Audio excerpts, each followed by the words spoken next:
menjalankan agenda politik survei. Jadi lembaga survei ini sudah menjadi faktor, menjadi variabel tetap sebenarnya dalam hampir setiap kontestasi di Indonesia, terutama Pilpres ya, sejak 2004 yang lalu bahkan. Jadi mereka ini bahkan bisa dibilang mereka menjadi driven isu sebenarnya, jadi pendorong isu.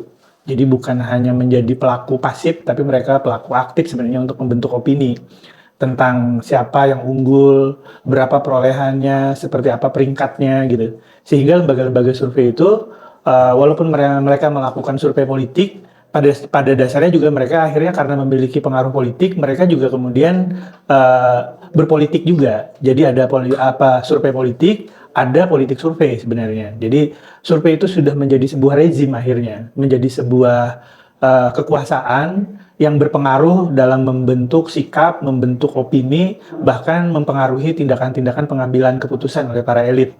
Nah, di situ yang publik harus berhati-hati. Karena tidak semua lembaga survei itu punya kompetensi sebenarnya untuk melakukan survei.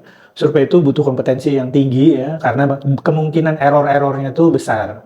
Ada error karena masalah metodologi ya, sampling error, ada error karena faktor teknis, ada error karena orangnya juga memang error. Dia tukang bohong misalnya, berarti nggak punya integritas gitu ya. Jadi harus hati-hati. Jadi lembaga-lembaga yang punya kompetensi, punya integritas, habis itu dia punya rekam jejak, tidak salah, atau kalau salah kemudian mereka punya disclaimer atas kesalahannya itu. Jadi walaupun begitu, tetap survei itu tidak bisa sepenuhnya jadi pegangan karena survei itu antara data yang diambil dengan data yang dirilis itu ada delay waktunya. Biasanya paling nggak itu seminggu, bisa 2 minggu, bahkan bisa sebulan dari data yang dirilis dengan data yang diambil. Kemudian data yang mereka dapatkan itu masih berupa opini sebenarnya, belum perilaku. Sehingga namanya opini itu dia masih bisa berubah pada saat situasi dan kondisinya berubah.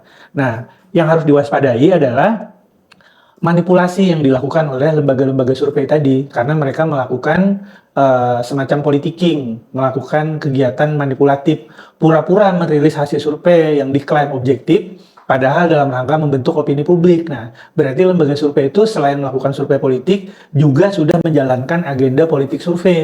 Tentu saja mungkin untuk kepentingan kliennya, dalam rangka membentuk opini politik tertentu. Jadi itu yang publik harus cermati, mana yang bisa dipercaya, mana yang tidak bisa dipercaya.